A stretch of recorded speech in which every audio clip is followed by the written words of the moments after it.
Segunda-feira, dia 27 de outubro de 2025, sejam todos muito bem-vindos, meus amigos, a mais um vídeo do canal Terra Brasilis News. Agora exatamente 16 horas e 20 minutos e o que temos para o momento é o seguinte: o homem sentiu, o Inácio sentiu, viu que sua viagem de 24 horas lá para a Malásia de nada serviu, muito pelo contrário.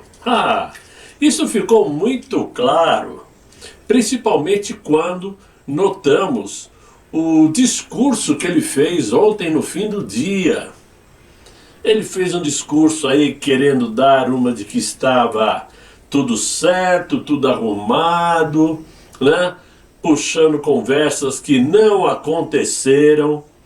Eu vou explicar daqui a pouquinho o porquê que não aconteceram, mas que serviu para a imprensa fazer o papelzinho de sempre no dia de hoje.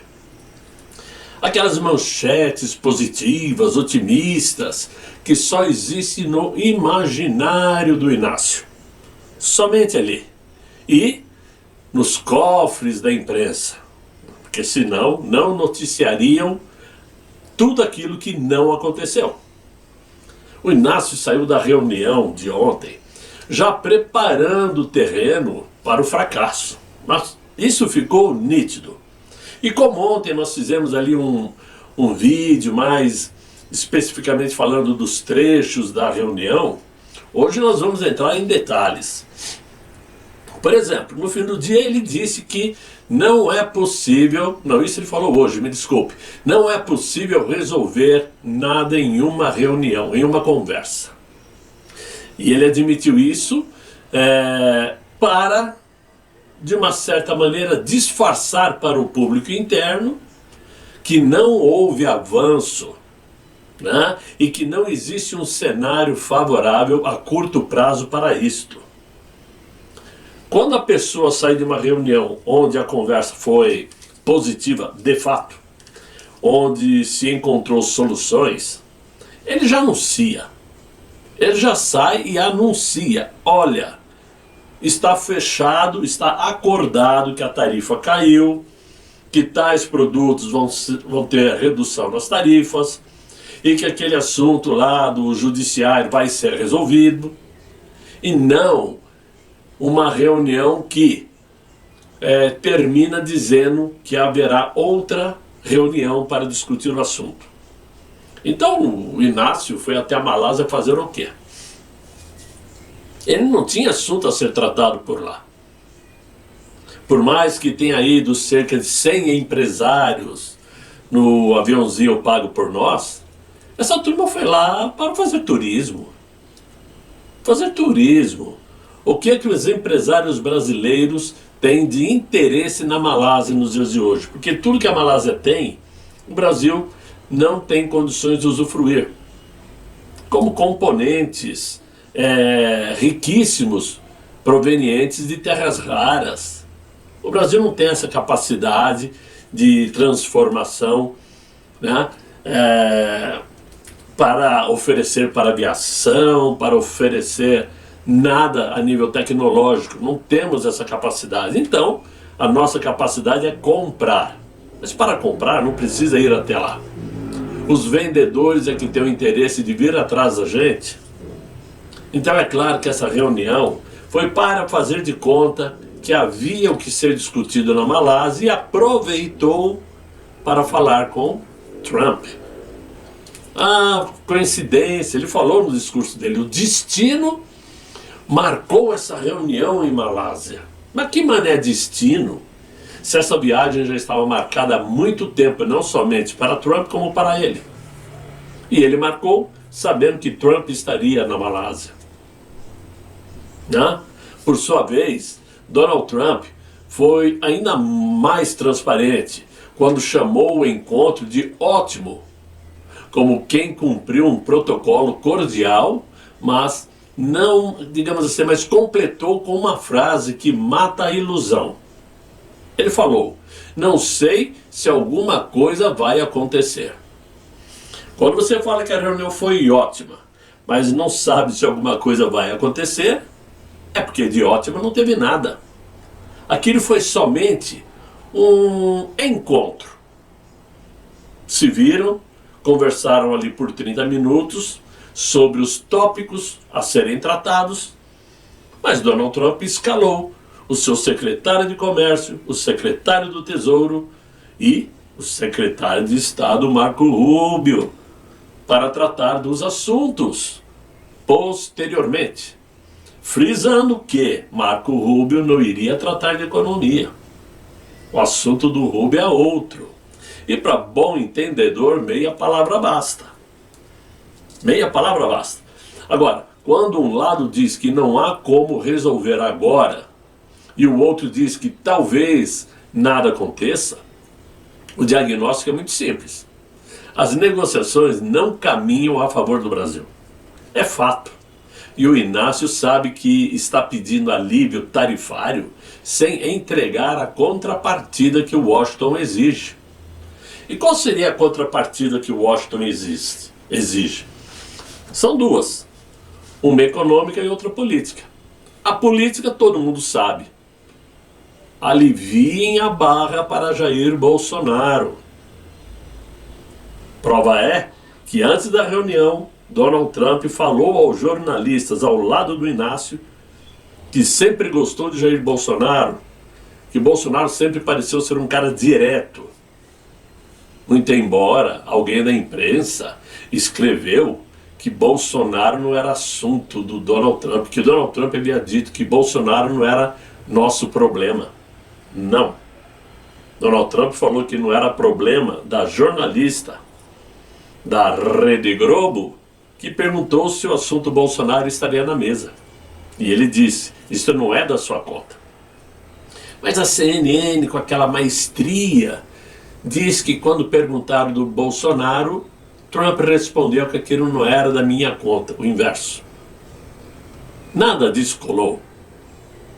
Então esse é o lado político. Solucionar o problema Jair Bolsonaro. E o outro lado, fechar contrato de terras raras. Terras raras. Que isto hoje vale ouro. E o Brasil também é rico em terras raras. Não é o mais rico, mas também é. E antes que a China coloque as mãos nas terras raras brasileiras, Donald Trump a quer. E aí é onde o Inácio tem que abrir mão. E como fica? A tarifa de 50%, Donald Trump põe e tira a hora que ele quer.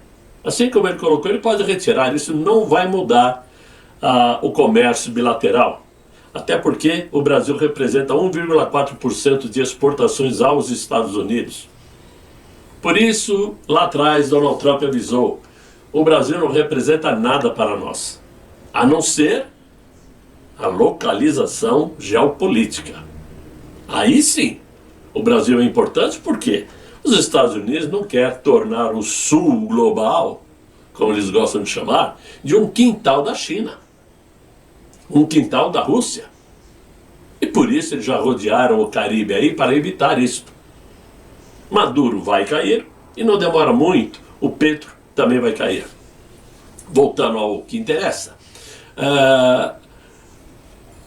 o Inácio sabe a pressão que está sentindo a respeito do judiciário brasileiro. E o Washington está exercendo esse poder, principalmente na questão de Jair Bolsonaro, né? Que continua sendo uma pedra no sapato do Inácio. E sabe que o poder de barganha está do outro lado da mesa, ou seja, está na mesa de Donald Trump. É ele que tem esse poder de barganhar, não o Brasil. O discurso de que uma conversa não resolve, que nem ele disse hoje, não é análise, é uma pré-desculpa.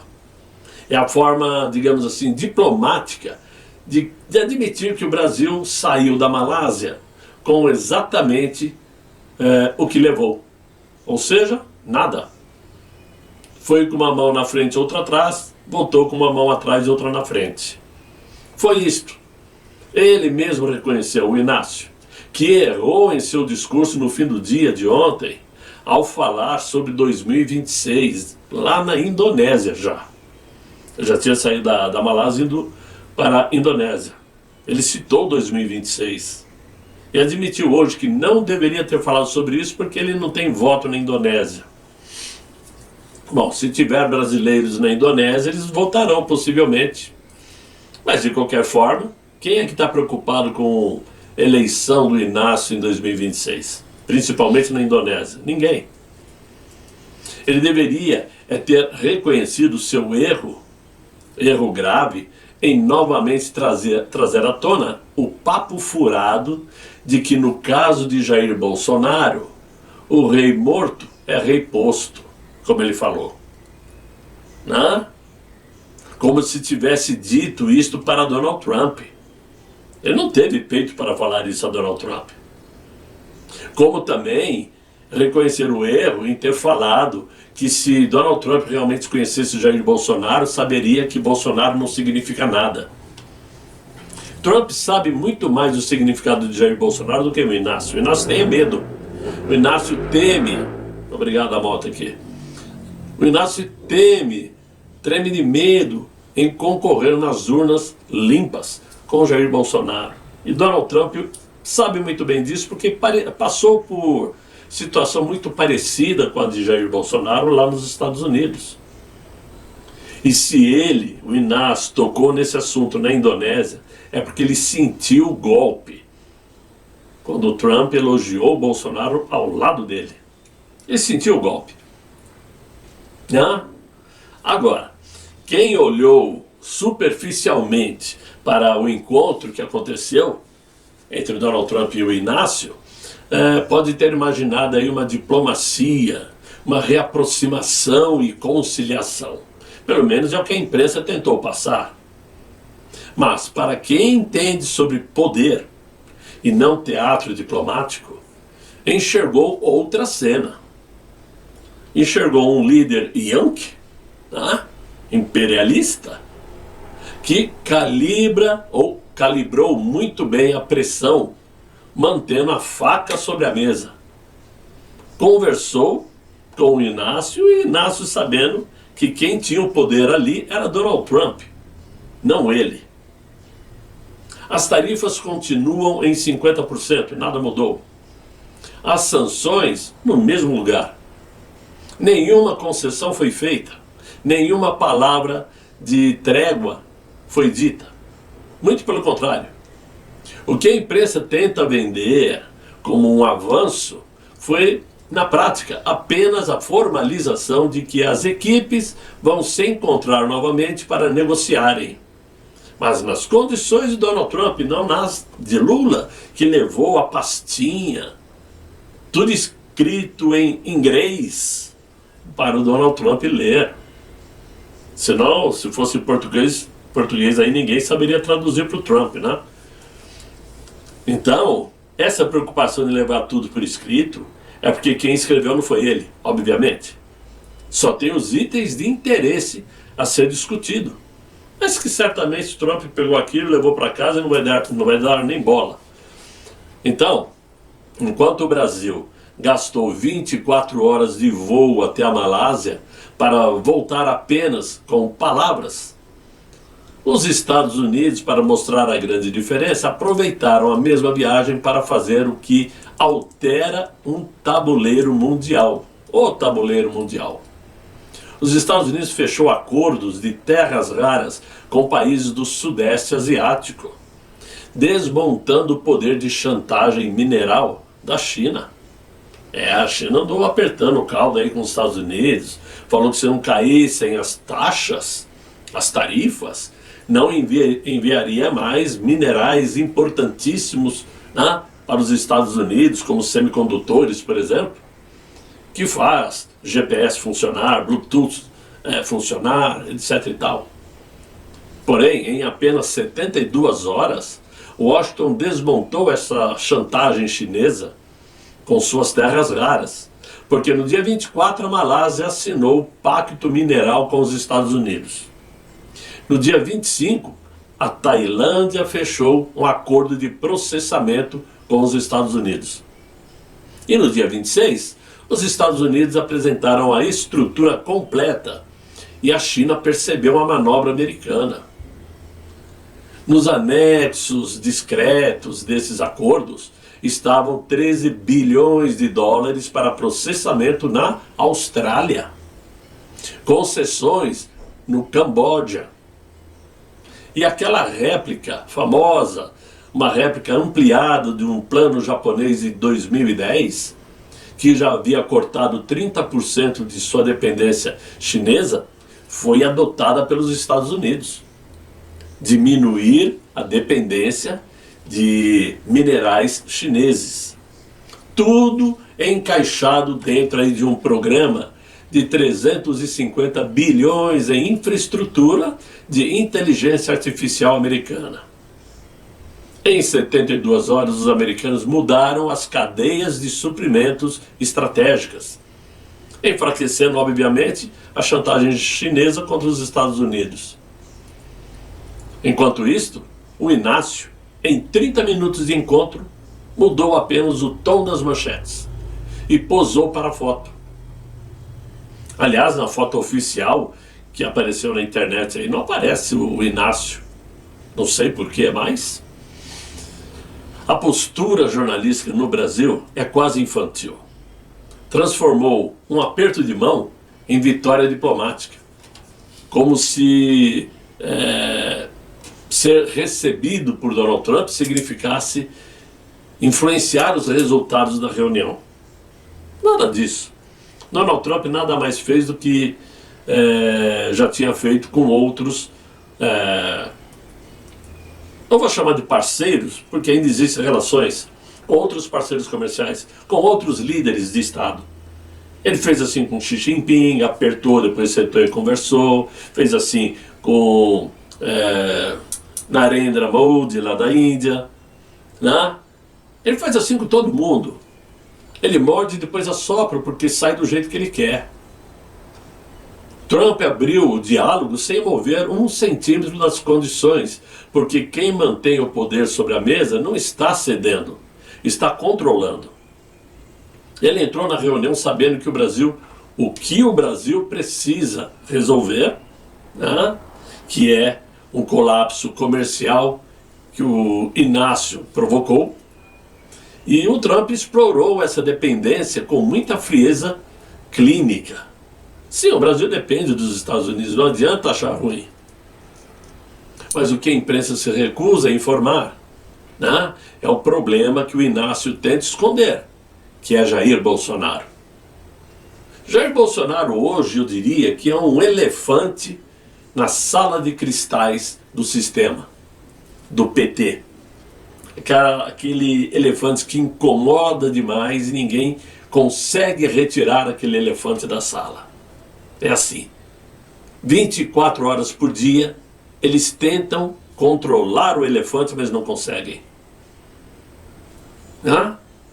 As cartas, digamos, estão na mesa.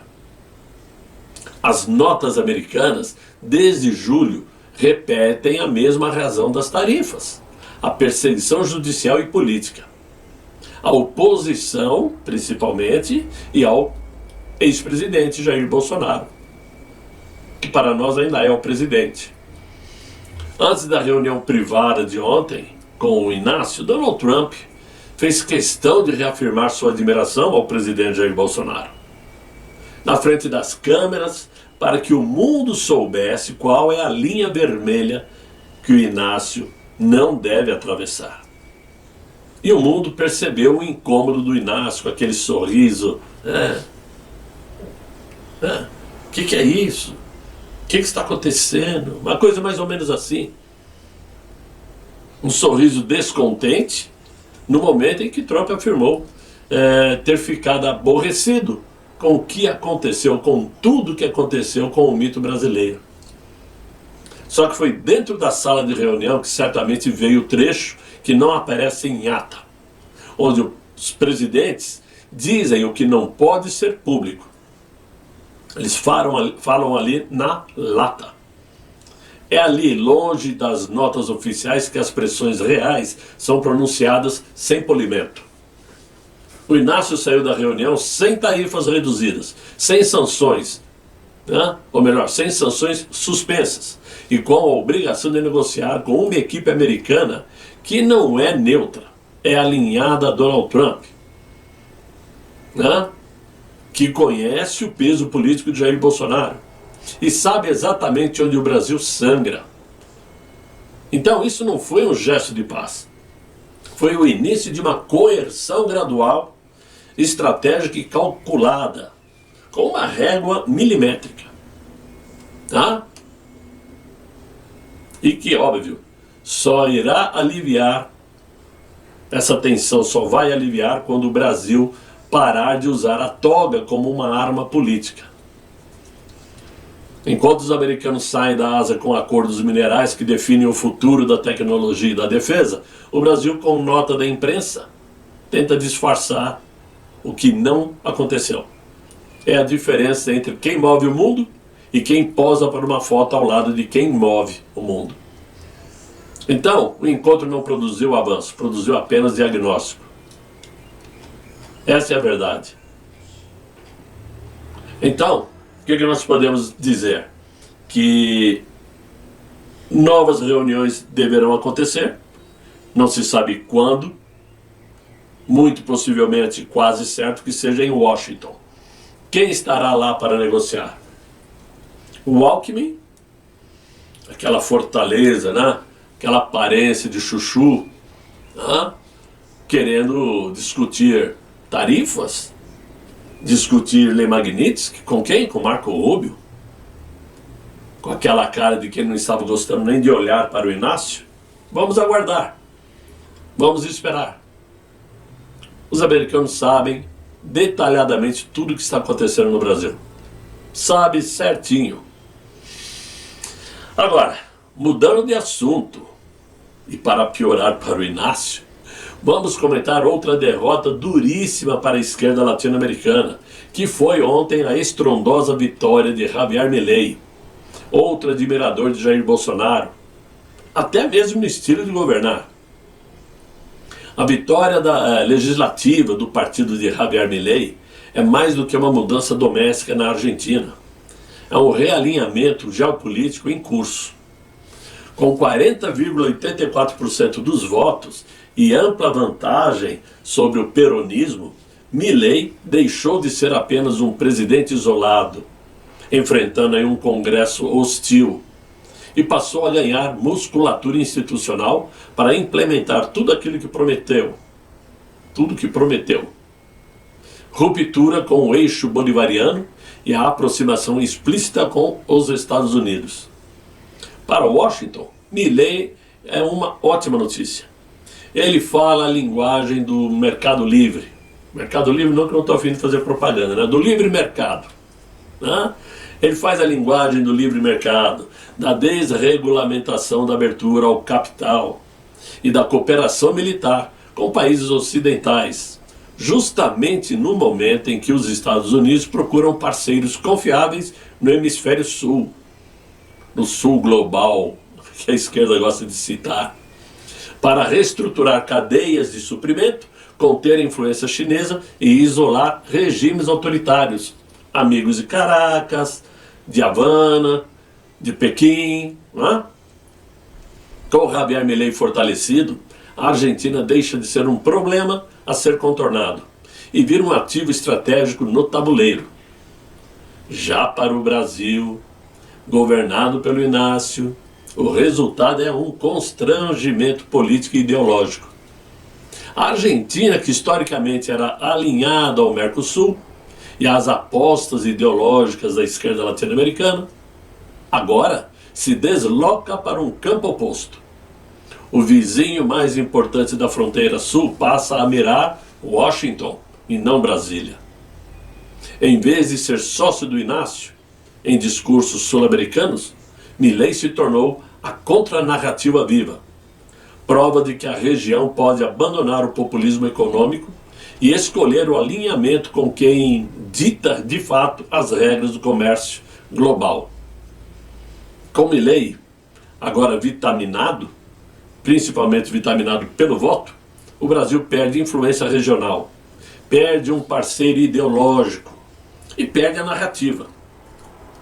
Enquanto os Estados Unidos ganharam um alinhado previsível, a América do Sul ganhou uma fissura muito clara. De um lado, países que buscam integração com o Ocidente, e do outro lado, governos como o petista, por exemplo, que tentam reviver alianças de um mundo que já não existe mais. Milei não venceu apenas na Argentina, venceu no mapa de forças. E essa vitória redesenha quem escuta, né, no continente. Simples assim. Nós sabemos agora quem escuta e quem fala. Essa situação para o Inácio, então, só mostra que o Brasil está na contramão, está nadando no pântano, ao invés de sair do lugar vai afundando, e os brasileiros, infelizmente, indo junto, porque tudo que o Inácio faz é destruir a economia e a diplomacia brasileira. Mas a coisa está caminhando, a coisa está andando. E mais uma vez eu digo, quem está dando as cartas é Donald Trump, não o Inácio. Certo? Então, meus amigos, temos aí uma expectativa muito boa. Lembrando que hoje, inclusive, olha só, hoje o Alckmin, Geraldo Alckmin, começou a atacar Eduardo Bolsonaro e Tarcísio de Freitas, culpando os dois pelas tarifas americanas. Primeiro, que não deveria culpar ninguém. Segundo, se fosse para culpar, seria o Eduardo, que conquistou realmente a atenção da família Trump para socorrer o Brasil. O Tarcísio, muito pelo contrário, o Tarcísio tentou até aliviar essas tarifas pensando no estado de São Paulo. Mas, de fato, o que o Alckmin está fazendo é tentando se preparar, tentando analisar, fazendo cálculos políticos para disputar o governo do estado de São Paulo o ano que vem. Isso já virou notícia. O Alckmin sabe que, primeiro, o Inácio não vai abandonar a cadeira, ele vai querer concorrer novamente, como sempre fez. O Inácio nunca deu espaço para ninguém. A prova viva disto é Ciro Gomes, que sempre foi de esquerda, sempre puxou o saco do Inácio, né? Sempre tentou se aliar e nunca ganhou esse espaço dado pelo próprio Inácio. E o Alckmin já enxergou a fotografia e sabe que para ele continuar como vice não dá certo, ficar mais 4 anos, se ganharem, recebendo ordem da Janja. Então ele quer se arriscar ao governo de São Paulo. Ele só se esquece que para isto ele tem que primeiro desbancar Tarcísio de Freitas aqui em São Paulo, que tem uma aceitação de quase 70% da população. E se estiver pensando em alguma coisa tipo Senado ou coisa parecida, Eduardo Bolsonaro é o primeiro, se caso ele vier a disputar o Senado para o São Paulo, porque o foco do Eduardo é a presidência da República, se tiver condições de concorrer. Quer dizer, condições de concorrer ele tem, mas se ele tiver certeza que o sistema não vai puxar seu tapete e lhe dar voz de prisão. Então o Alckmin, não sei o que ele está fazendo, está viajando na maionese. Ele não tem espaço em lugar nenhum, nem como senador, muito menos como governador, porque São Paulo já conhece o camarada. São Paulo já conhece o cara de chuchu há muito tempo. Aquela conversa sonsa, né? Emprego na veia, emprego na veia. Quem não se lembra disso? Não sei que papo é este. Mas é o que temos aí para o momento. E eu lembrei disso agora, porque agora há pouco eu vi a notícia. Eu resolvi trazer a vocês também. Mas por hoje, meus amigos, era isso que eu tinha. Espero que vocês tenham gostado aí desse vídeo. Se gostaram, deixe o ok, deixe o like, né? Ajude esse canal, o vídeo a propagar primeiramente e o canal a crescer. Porque realmente eu não saio do lugar, né? Vocês sabem disso. Vocês acompanham e vocês sabem. Mas se inscreva se você estiver assistindo e ainda não se inscreveu. E colabore com o canal quem puder colaborar. Toda ajuda é bem-vinda para que a gente continue fazendo esse trabalho. Eu sei que todo mundo tem uma conversa parecida, mas eu sempre deixo para falar isso no final do vídeo, né? Pelo menos não toca a paciência de ninguém. Mas é isso, eu espero que vocês tenham aí um excelente final de noite, muito bom descanso, e até amanhã, se Deus quiser e Ele há de querer. Fiquem todos muito bem, fiquem com Deus. Tchau, tchau.